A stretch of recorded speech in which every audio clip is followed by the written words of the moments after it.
Good morning. It's Monday, March 16th, 2026. You're watching DeProgram with Ted Rall and John Kiriakou. Good morning, John. Morning, Ted. How you doing?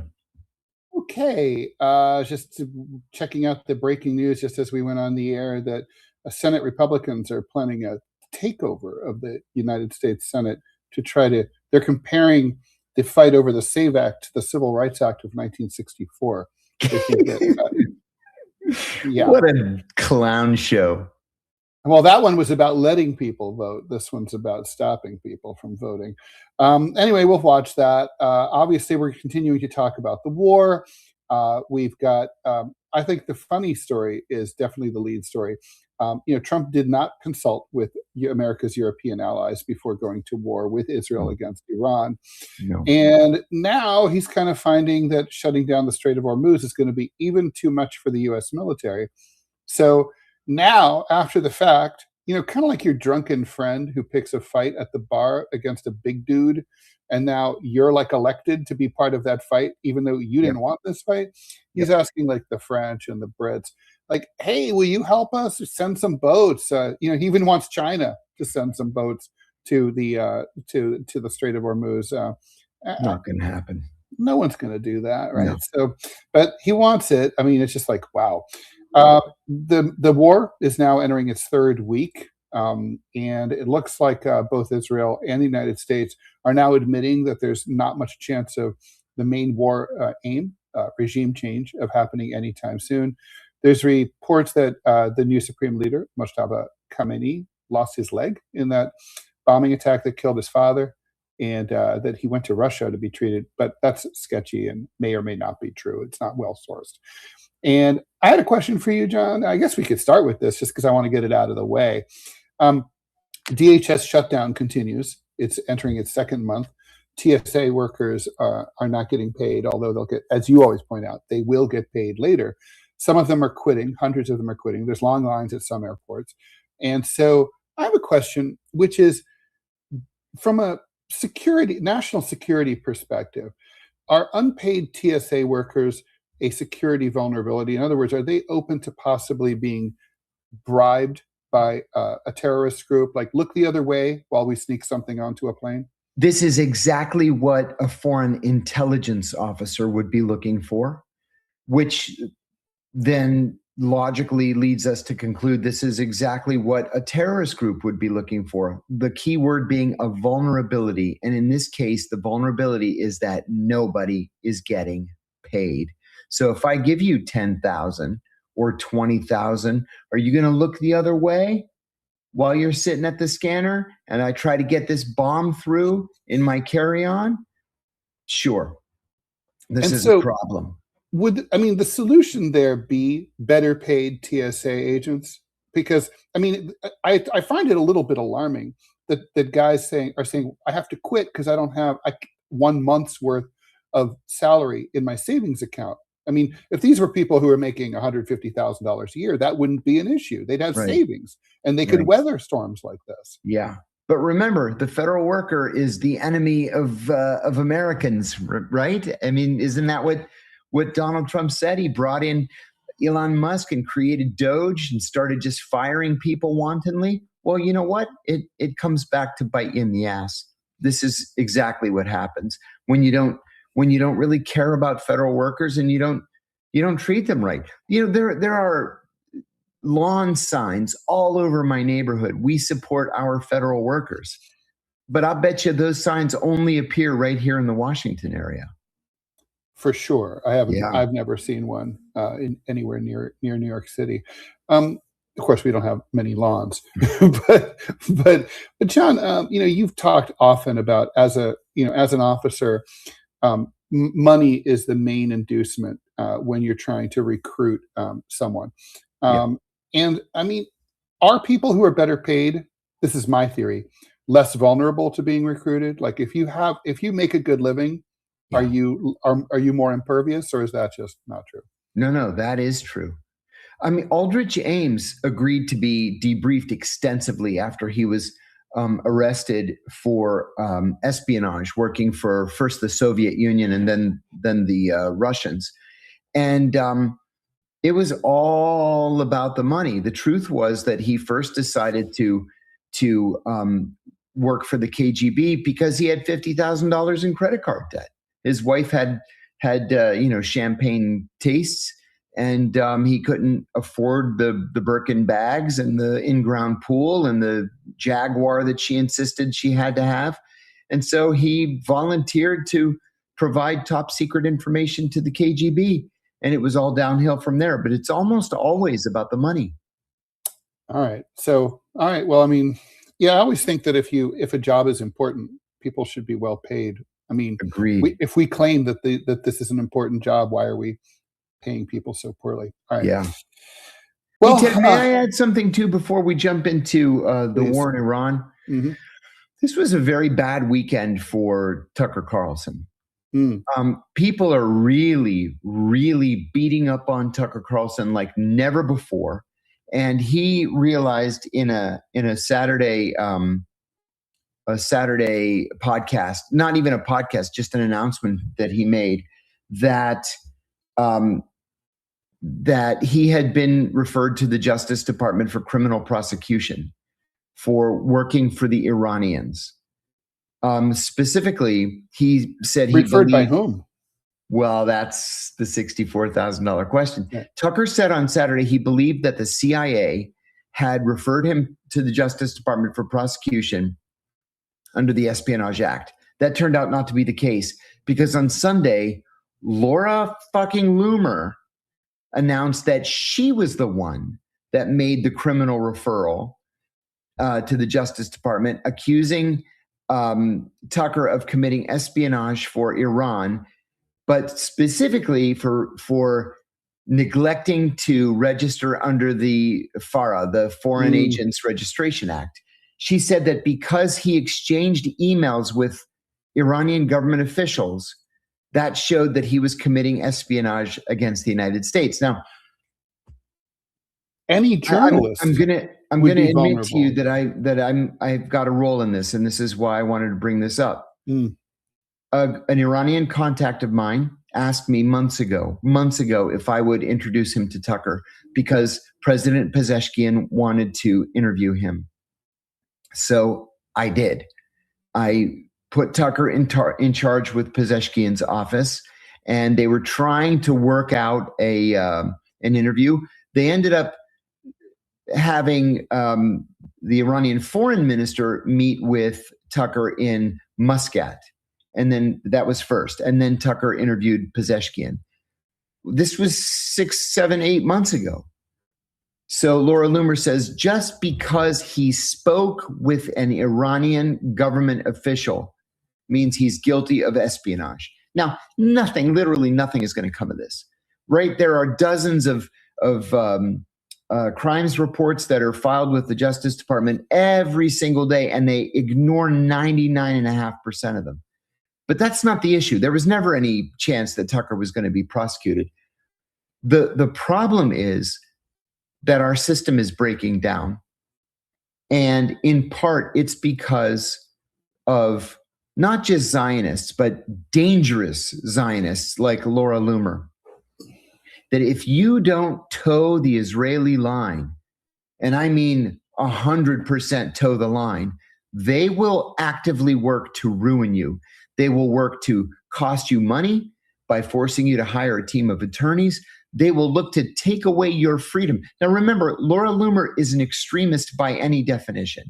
Laura Loomer is banned for life from Uber, from Lyft, from Target, because she has committed hate crimes against Muslims and more specifically against Arabs.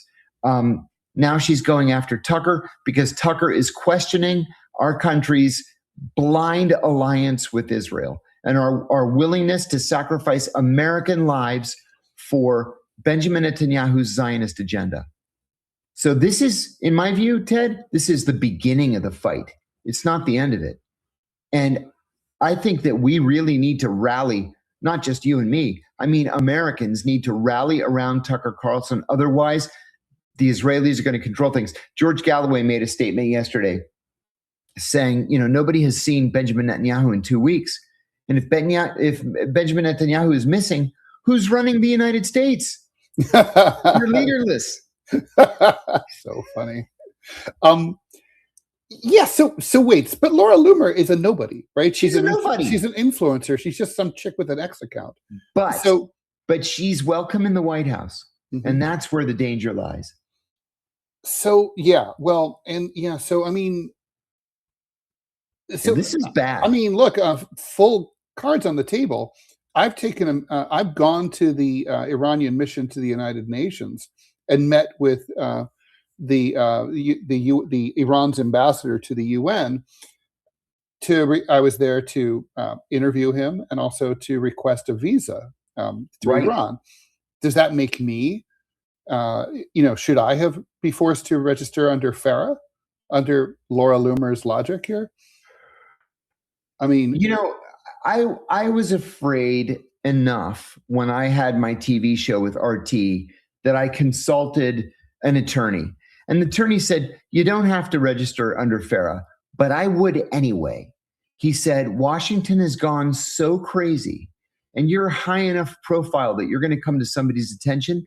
He said, I would register under FARA and then write, out of an abundance of caution, I am registering under FARA, even though I do not believe that I must. I disagree with that vehemently for several reasons. Because it's caving. I know. It's caving. And then also, it's also onerous, right? To register under FARA. It's not like a one-time thing. You have to do it every single year. More often than that is my understanding. I mean, every time you post content, I think it's literally could be every day.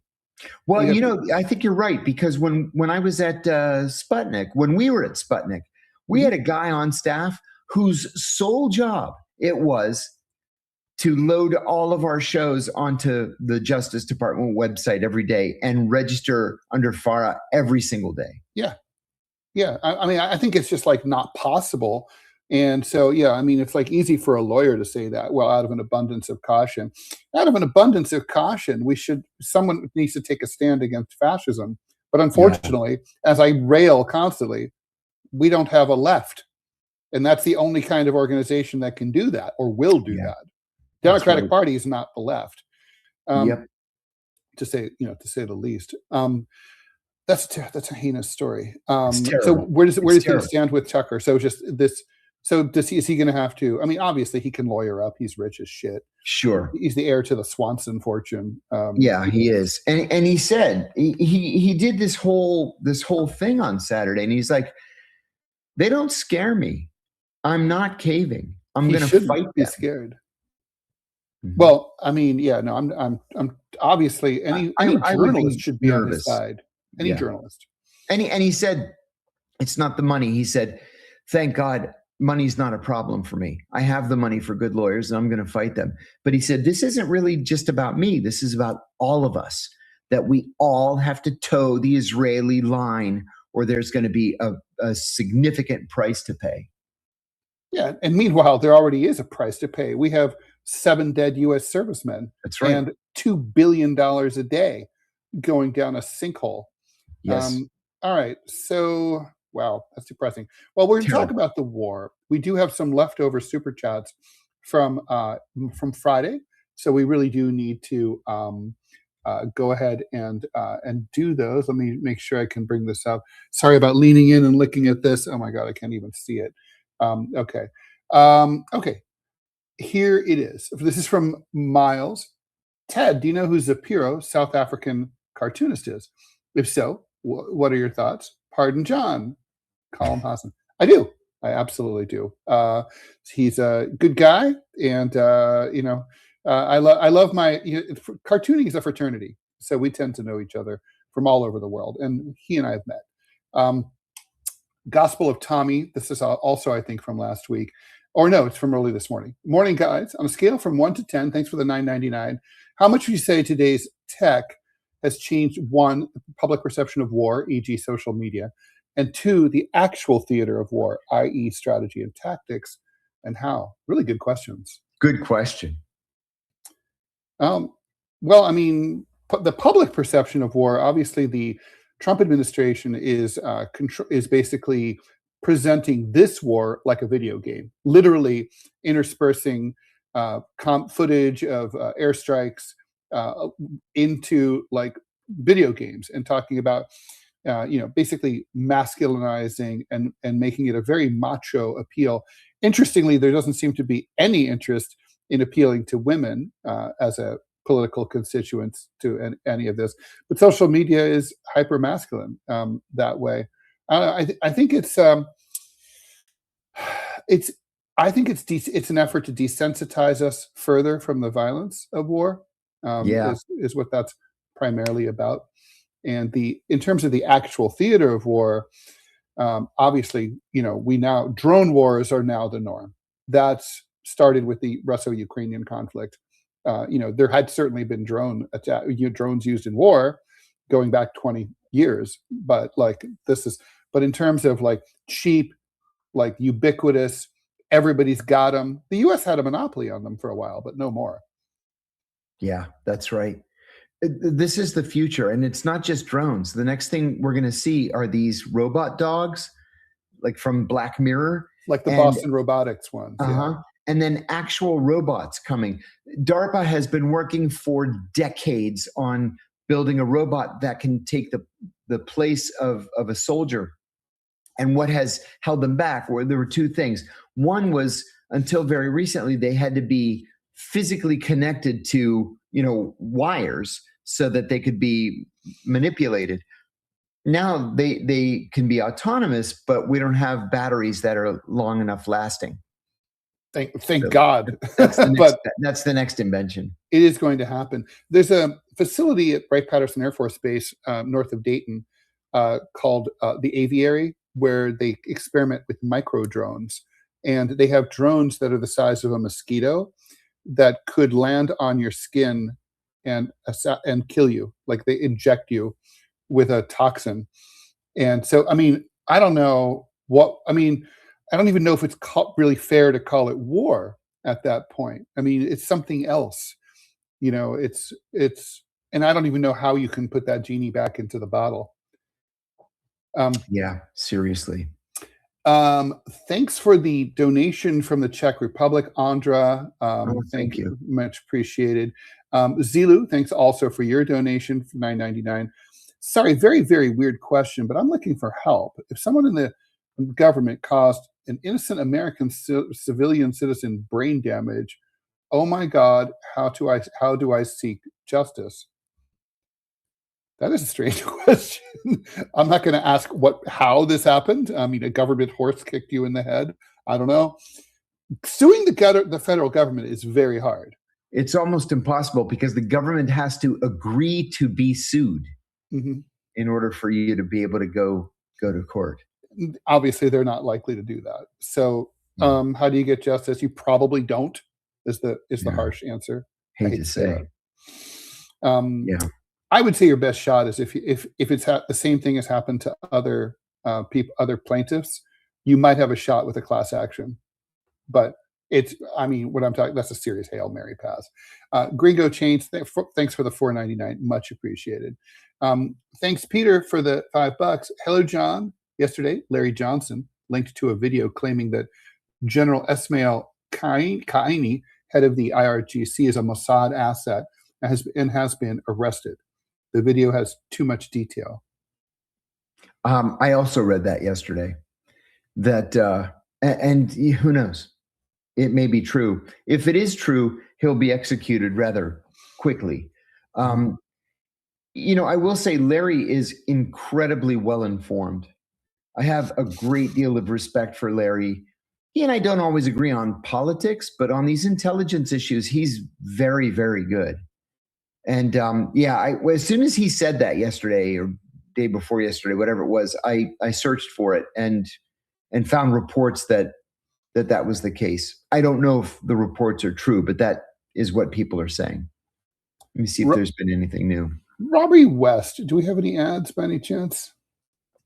Okay, please, when you're ready, please put that up. Gavin S8, thanks for the $4.99. Do you think there could be issues in the Gulf states for the U.S. if oil processing is forced to shut down and people lose jobs there, well, yeah. Yeah. Yeah, I mean, I guess what issues would, I mean, I guess we're talking about civil unrest, political unrest. I mean, there were, if memory serves, the last time there was significant civil unrest in one of the Gulf states, wasn't it Bahrain maybe about 6 years ago or something like that? I'm trying to remember what it was about. That had unrest? Yeah. Oh, well, the first Intifada started in 1994, a month after I got there. Mhm. And it was bloody and brutal. The second one began in like 97 or 98. And then the Arab Spring was the big one in 2009. Yeah. But yeah, they have ongoing unrest in Bahrain. But like not so much in the other Gulf states, right? No. So every once in a while there will be a demonstration in Kuwait, but it's all about Kuwaiti democracy. Always has been. The other countries, not a chance. Why Bahrain? Because Bahrain has a Sunni Muslim royal family and a Shia Muslim majority population, and the Shia are discriminated against. Oh, so it's like the Kashmir problem. It's very much like the Kashmir problem. And what the Bahrainis have done is, over the course of now 2 decades, they've been giving citizenship to Syrians, Egyptians, and Indians who are Sunnis to sort of dilute the population. Oh, man. God. Not good. No, not at all. John, thanks for the 10 euros from AAASSS. Thank you. Do you think people like Nick Fuentes pose a real threat to the status quo, or should he just be ignored? That's not so easy to answer. I think Nick Fuentes and people like him, Andrew Tate, and their ilk, I think they do present a danger, but only if they are paid attention to. I think that we should be ignoring them. Listen, I'm not going to take advice from some 20-year-old incel. I'm just not. He's not a serious person to me. I don't know why anybody would listen to him. But I would even lump people like, Ben Shapiro in there. Why are we listening to this clown? Mm-hmm. And so I think it's better just to ignore them. Don't engage with them. Don't follow them. And they'll drop back into obscurity where they belong. Good advice. Repentant 1645, thanks for the £4.99. Slightly off topic, John, was the Nigerian military president Sani Abacha killed by the Mossad or by the military regime itself back in 1998? I believe that it was killed by the military regime itself, but I wouldn't have been surprised if they had done it with help from the Mossad. For whatever reason, the Nigerian military and the Mossad had very good relations. They probably still do. I think that's what it was. Zimel Nair, thanks for the $2 Canadian. Are we worried that Iraq might deteriorate to 2006? I'd say no. I don't think that's there's no pressure from ISIS now because ISIS has been largely defeated. I would say no as well.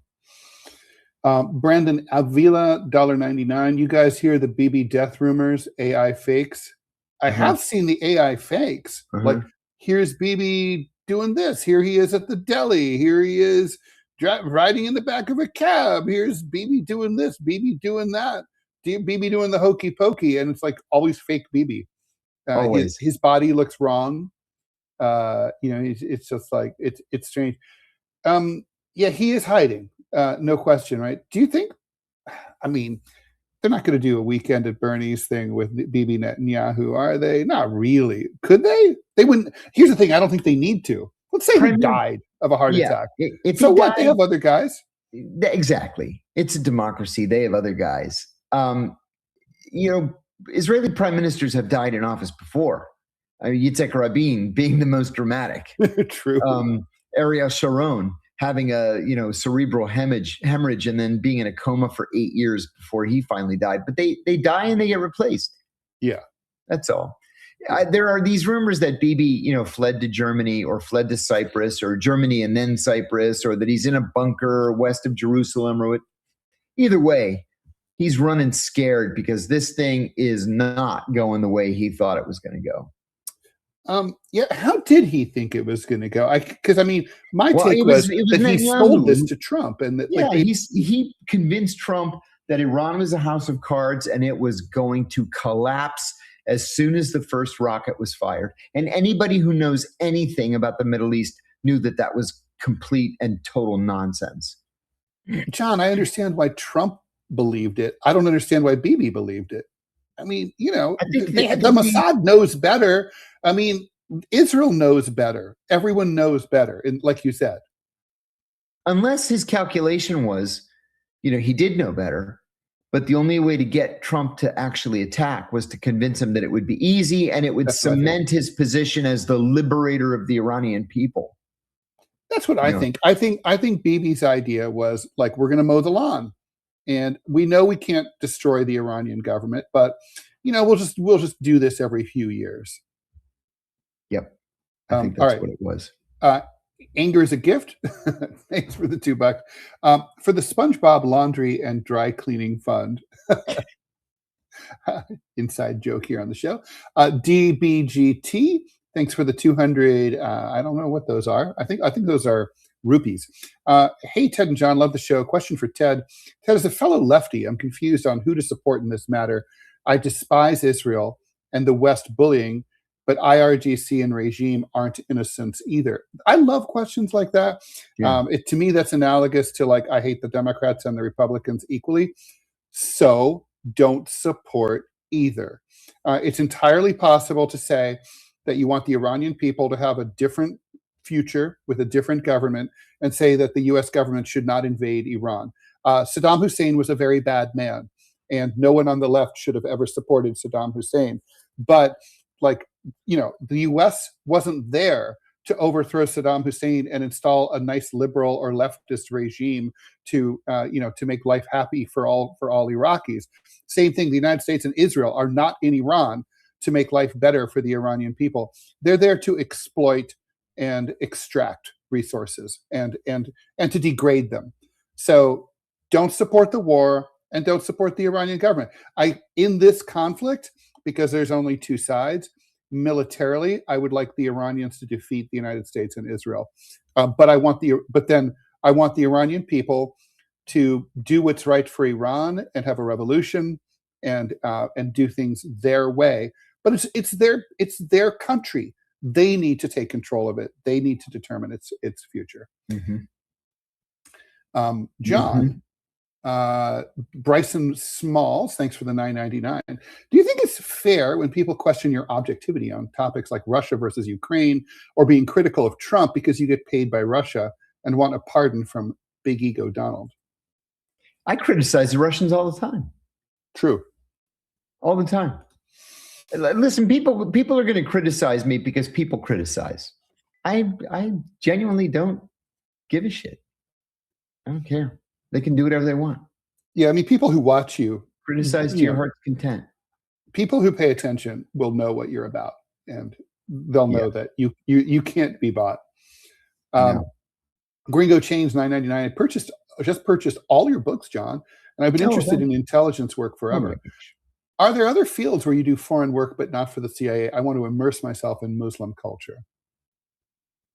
Oh, listen, there was a guy that I used to work with at DIA. He was an Iraq analyst when I was an Iraq analyst. I went into operations. He resigned from DIA and went to work for an NGO. And he was they based him in Pakistan. It was like a food and clean water oriented NGO. You can also go to one of the myriad of United Nations organizations spread out all across the Middle East. There are a lot of jobs out there in a lot of different organizations where you don't have to be working in the intelligence services, and you're making a real contribution. That's a great question. John, before we take the next question, do you think what do you think is going to happen? I mean, it feels like the U.S. and the West is really feeling the heat from the Strait of Hormuz. It does, I mean, there's 2,500 U.S. Marines headed out there. They bombed that island with the oil facility in the, near the strait. Yeah. Is the U.S. going to be able to secure the Strait of Hormuz? Not without a significant number of ships. I think that this is going to be difficult. I don't think we can do it by ourselves over the long term. Mm-hmm. And I think if we try to do it, like to escort ships, I think that we're going to have a serious problem with Iranian mines. Wouldn't we also have to capture? Wouldn't we also have to capture a significant chunk of Iranian territory adjacent to the Strait of Hormuz? Most likely. Yeah. And I'll tell you, one of the things that we've always had a problem with is fast boats, swift boats. We just can't deal with Iranian swift boats. Is it just because like the oil tankers and all those vessels are big and lumbering? And and very, very slow. They're difficult to turn around. Yeah. And I think it's tough. Yeah. All right, let's do some more questions here. Sorry. Meow, meow, meow, meow. Thanks for the 1999, like your name. John, did the CIA do Benazir in Pakistan? No. 2, is Malala Yousafzai an MI5 plant? She's the Afghan lady. 3, did LBJ do JFK? That I have no idea. I mean, a lot of people believe that he did. I don't. I was talking to Michael Franzese the other day, former mob captain, who says that his father said until his last breath that the mob did JFK. Oliver Stone once said that I was completely and totally full of shit because at the time I didn't believe that the CIA did JFK. I believe now elements of the CIA did JFK. Who knows? It's impossible to say. The reason I don't believe that is because JFK was. I don't know if JFK would have been in Dallas if he was part of it. I mean, LBJ. Yeah, LBJ. Yeah. Kino. Thanks for the $5 Aussie. Does John know he's become a sex symbol online? I'm seeing girls post edits on him on TikTok and fawn in the comments. What? I have seen that too, John. There are people talk about your dreamy eyes and how they can just get lost in you. And what? Yeah, I'm old enough to be their grandfather. Be careful. You're going to be like the Beatles. Like I wrote about my column this week is about what's the huge fame that's rained down on you, and it's like it talked about it's like the Beatles arriving at Idlewild. Oh my heavens! Oh my God! Cadmus, thanks for the $10. John, I was born in Beirut on August 8th, 1985. Talk about making me feel old.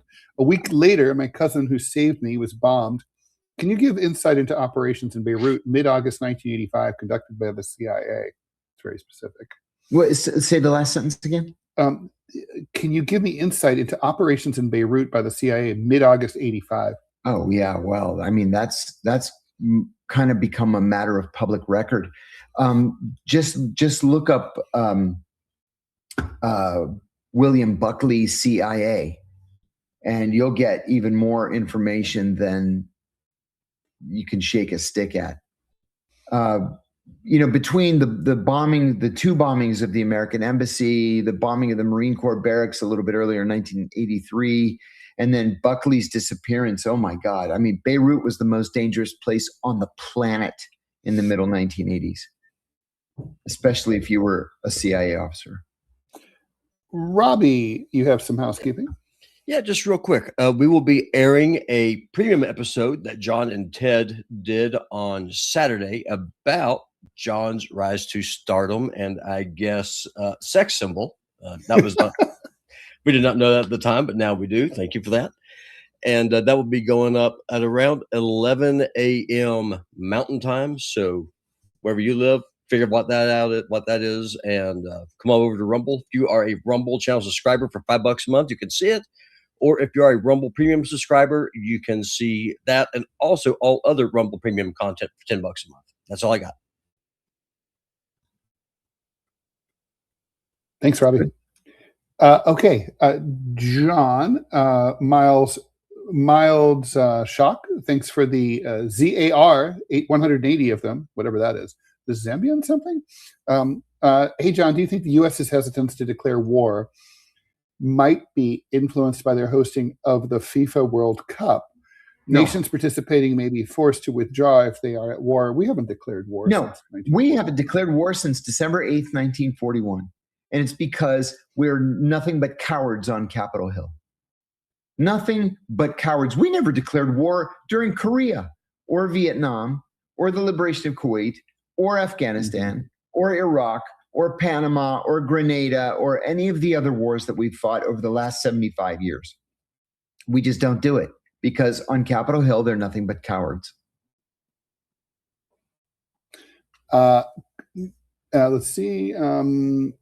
Would Moshed Zadine, thanks for the $2 Canadian, would it be hard for the USA to fight in Zagros range? Yes. Yes. Yes, without any question. Yeah, those are big fucking mountains, and there's a lot of them. And, yeah. I mean, our guys aren't, I mean, John, this is going to be maybe controversial. I feel like our troops are soft. I remember watching Black Hawk Down, and the guys are tied down in Mogadishu, and they have to get, like, it's hot, it's dusty, and they get like an airdrop of like a skid of water, of bottled water. And I'm like, meanwhile, these skinny little Somalis are like, you know, are lighting them up, right? Mm-hmm. It's like, our guys are like, they're fat. They need too much shit. Ted, they call it the chair force for a reason. I don't see us going up against Iranians like that in the fucking mountains. Are you kidding? No. Where the Iranians have nowhere to go and it's a fight to the death, no. Yeah. We can't beat them. We cannot beat them. Just like we couldn't beat the Taliban and we couldn't beat the Iraqis and we couldn't beat the Vietnamese. We can't beat the Iranians. Yeah, we can hurt them. We can annoy them. Sure. It's basically like it's like fighting a bear with like a bat. Yeah. I mean, you're just annoying. The bear is going to eat you eventually, but you know, you could bruise him. Question for both. Thanks for the $7.99 Australian dollars from Von Hint. Is trying to take Karg Island possible? What could happen? I mean, it's possible to try to take it. We won't be able to hold it. I mean, it's like the single most important place in all of the Iranian economy. Why we would want to take it, I have no idea, other than just so that they can't produce and export any oil. And but they probably don't think they can export any oil right now anyway. No, that's right. And it's just going to piss off the Russians, the Chinese, and the Indians. Yeah, I mean, I think, I agree with you. Like, with enough troops, of course, the United States can do that. No question. The question is, why would we want to? I mean, the question is it a game changer? I don't think it's a game changer because it all does come down to buttoning up the Strait of Hormuz. I mean, that's, I think, what this entire war is now about. Demwill, thanks for the 20 euros. Does anyone in the U.S. realize that when you go to war with other countries, even when those countries deserve it, the survivors who lose their family members often become terrorists themselves? I mean, hell, we just saw that with the in Michigan. Exactly. Yeah, like that dude, he apparently lost 4 members of his, including 2 siblings of his family to the Israelis in Lebanon. But then the Israelis today are claiming, you see? And of course, the New York Post dutifully puts it on a banner headline. The brother was a Hezbollah commander. Okay, assuming highly unlikely. I don't believe much that the Israelis have to say. But let's just say for the sake of argument that it's true. Okay, so big fucking whoop. The guy's a Hezbollah commander. The fact is, you guys went to war against Hezbollah, and now, like, this guy's brother's still dead. You love your brother, even if he's a Hezbollah commander, right? Right. So, I don't think Americans think about like how these wars are such a recruiting ground for militant for the terrorists of the That's future. right, man. I mean, That's yeah. right. Of course, the ultimate example of that was like all the the orphans raised in the madrasas back in the 90s, along the Pakistani-Afghan border. That's like just such a. I mean, these kids are lost. They got nothing to do. It's not even about revenge. It's just like nothing to do. That's right. Nothing to lose. Nothing to lose. I mean, at the fighter level, when I was in Pakistan, that level of 18 to 25-year-olds, they had never read the Quran. They had no beef against the United States. It's just that they were poor. They wanted to get married. They had no money to get married. And so they went to make jihad against the Americans because it was good for $500 a month. That was good money then. That was a lot of money. Steve, thanks for the 10 Canadian dollars. The actions of the Arab militias in the Sahel amount to genocide against Black Africans. They have brand new armored trucks and they're well armed. Who funds this butchery and why? That is a good question. That is a terrific question. And to tell you the truth, I don't have an answer to it. Do you? I can speculate. I want to. For me, like my first suspicion goes to the Saudis. Maybe not the government, but maybe elements. The same people who the Wahhabists who pay for those aforementioned madrasas. Yeah, but I don't have any. That's just pure speculation. Back in the aughts and the early teens, they made a lot of money by kidnapping Westerners and holding them for ransom, and then using the ransom money to buy weapons. I don't know if that's still the case. That was when I was on the Senate Foreign Relations Committee staff. That was a very big deal. It was kidnapping money because most countries pay. The U.S. has this policy where we will not negotiate with terrorists. Yeah, we will. We just won't do it publicly. Everybody pays the money in the end. Yeah. Cleave to Antiquity. Thanks for the $9.99. John, can you discuss Ted Cruz blaming the mass conversions to and from evangelicism to Catholicism and Orthodoxy on foreign interests, making the United States less Zionist? I'm not sure that makes the United States less Zionist. I would hope it does.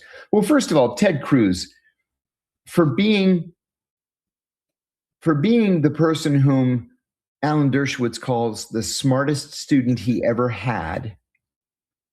Thank you for saying that. If you hadn't, I would have. I think he's the stupidest man I've ever encountered. Yeah. And maybe part of his stupidity rests on the fact that he's so arrogant that he expects you just to bow before him because he's so smart. In fact, he's actually an idiot. He may be book smart, but he's an idiot. And I think the people of Texas curse themselves when they vote for him time and time again. Okay, number one. Number two, there are more converts from evangelical Christianity to Orthodoxy than to any other denomination or faith. And this has been going on for a decade now. Evangelicals tend to appreciate the tradition in Orthodoxy, the theological conservatism in Orthodoxy, the fact that unlike the Catholics, we have remained exactly the same since the year 453 AD. Even Church Greek or Church Slavonic or Church Arabic is more than a millennium old. I think that they like that. In many cases, and Robbie, correct me if I'm wrong, but in many cases, it also can pull people away from Zionism, which I think is very, very positive and very helpful. Because the Orthodox don't have this messianic view of Zionism that evangelicals tend to have. And we don't believe that you can force God's hand by making Jews return to Israel. You can't say, okay, God, I know you've got this plan that the Messiah is going to come as soon as all the Jews return to Israel. So what we're going to do is charter a whole bunch of planes, and we're going to put the Jews on the planes and send them back to Israel. It doesn't work like that. What do you think? Well, no, it doesn't. And you're 100% right, because at the end of the day, I mean, this whole thing about dispensationalism is only about 100 years old. That's right. It's 100 years old. That's exactly right. For the last 2,000 years, Protestants, Baptists, Orthodox, and Catholics, the one thing that we could all agree on was that the church is Israel. And that's the whole reason why the parable of the olive tree is there. That's the whole reason why the parable of the vineyard is there. The kingdom is taken away from you, given to another. That's what it is. Jesus came. The Jews rejected their Messiah. Matter of fact, they took it a step further and said, his blood be on us and on our children. That is a curse that they put on themselves. And if you tell God you want to be his enemy, he'll take you at your word. So, but that's why this is happening. And the reason why it's happening is because these Zionist churches don't preach the gospel. They go up, they perform, they do shows, they do theater, they wave their Israeli flags. And people, if you're going to church, you want to learn about Jesus. You don't want to hear about how great Israel is and how you're inferior. So that's what it is. And there is so very, very few independent churches that reject Zionism. Where are you going to go? You go to Catholicism, listen to a dude who wears a dress or wears a magic hat and sits in his chair, or you go to Orthodoxy, which if I was ever going to convert from being a Baptist, I'd become Orthodox. In defense of Catholicism, I've sat through hundreds and hundreds of masses, and I never heard any priest waxing rhapsodic about Israel. Well, because it doesn't happen. Yeah, so it's a good thing. No, I agree. That's what it says. That up to like 30 minutes ago, that's one thing that Protestants, Orthodox, and Catholics could all agree on. Like, I don't agree about venerating Mary or the saints. It's not in the Bible. The Bible for me is the final authority, not church traditions, not church fathers. It's the Bible. That's where I part ways with Orthodox and Catholics. That's where they part ways with me. I understand that, but we can all agree that there's one mediator between man and God, and that's the person Jesus Christ. And your bloodline does not matter. Galatians is clear. Your genealogy is foolish, and it profits you nothing. Okay, Robbie. We'll have to have a whole rumble. We've already had some theology. We had a Ted versus Robbie. May I take a shit on one other person before we move on? Christine, thanks for the. Go ahead, make a big dump.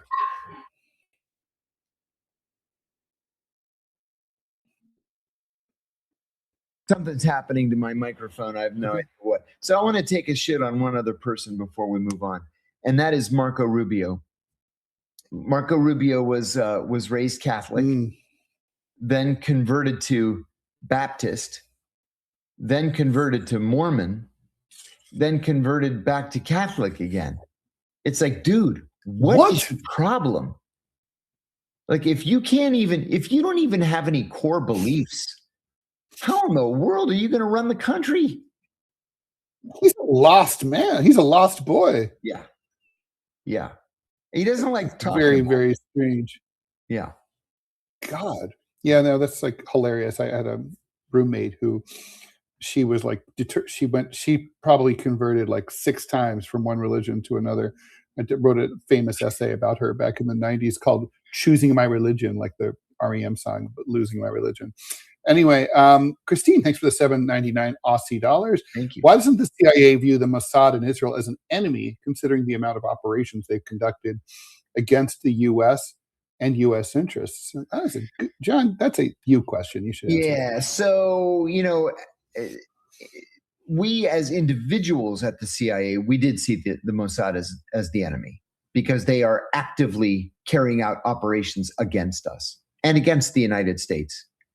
From a policy perspective, we're not permitted to see the Mossad as an enemy, because the policy is set at the White House, and the CIA has to implement the policy as dictated by the White House. But yeah, I never encountered a CIA officer in my life who liked the Mossad, who trusted the Mossad, or trusted them, or who enjoyed working with them. Not one. Ian, thanks for the 199. John, hope you stay safe with the bad weather today. Thank you. We're expecting a storm to start around 2 o'clock. Yeah. 75-mile-an-hour winds Here too, and tornadoes. Not tornadoes here, but we're expecting those kind of winds here too. They even they're closing the schools 3 hours early to get kids home before the tornadoes hit. Wow. Meow, meow, meow. Why? Thanks for the $1.99. Why want a pardon when a convicted felon can be president? I'll tell you what, just in case, I'm hoping I can make enough money that a pardon doesn't matter. I mean, it's kind of the principle of the thing, but I have serious trouble holding my tongue. Yeah, no, I mean, it's sort of like, it's the way I feel about winning a Pulitzer. I'd like to get one. I feel like I deserve one more than some of the people who've gotten one. Yeah, that's definitely the case. But honestly, John, do you ever think about some of the rascals who've gotten presidential pardons and think, I don't know if I want to be on the same list as Mark Rich? Yeah, I have thought about that. But then I thought, no, you know what? I deserve a pardon. I shouldn't have been convicted in the first place.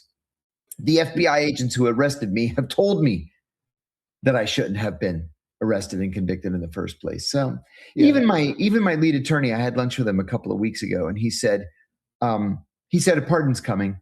It may not be right now. It may be, the next president or the one after, but someday you're going to get a pardon. If we ever have an ex-president. John, okay, so we already talked about that. Will Letsibus, thanks for the $3. Love the show. How involved is Australia in Iran? And could this escalate to Australia and other NATO countries sending in troops? To my knowledge, they're not involved at all. Yeah, I don't think that they're involved at all. I think it's so far just us and the Israelis. They may be providing things like targeting information, but I don't think they're directly involved at all. Demwell, thanks for the €30. What will happen if Trump cancels the midterm elections and then after that also cancels the presidential elections, which I now believe is likelier than not to happen in both cases? Does the U.S. have a mechanism in place to handle this, or will America become just another dictatorship? So theoretically, one would go to the courts. Yeah. And the way that, but how it would play out would depend on, this would be a severe constitutional crisis. And how it would play out would depend, I think, largely on street action. If you had millions of Americans dropping their jobs and spending every day in the streets, mixing it up with ICE and the police and the National Guard, and the entire economy came crashing down, the rich would weigh in, and I think ultimately it wouldn't have anything to do with the courts, because the courts would probably be shut down. I'll go one beyond that. I think the military would step in and push them aside. Yeah, I'm glad you brought that up, because I'm literally writing my column about this like next week. I don't think that's true. I mean, the military is so Republican. It's so conservative. They're going to be working hand in hand with ICE, the National Guard, local law enforcement. They're all conservative. I just think they're going to be between the culture of following orders from civilian authority and the fact that, I mean, just think about the way that they acted on January 6th and also at Charlottesville, more to the point, where they were like local law enforcement was liaising with, I know it's local law enforcement, it's not the military, but they were liaising with the Proud Boys and the Oath Keepers and all those people. They don't do that with the lefties at protests. They don't do that at Occupy Wall Street. These are right wingers. But I will say that they're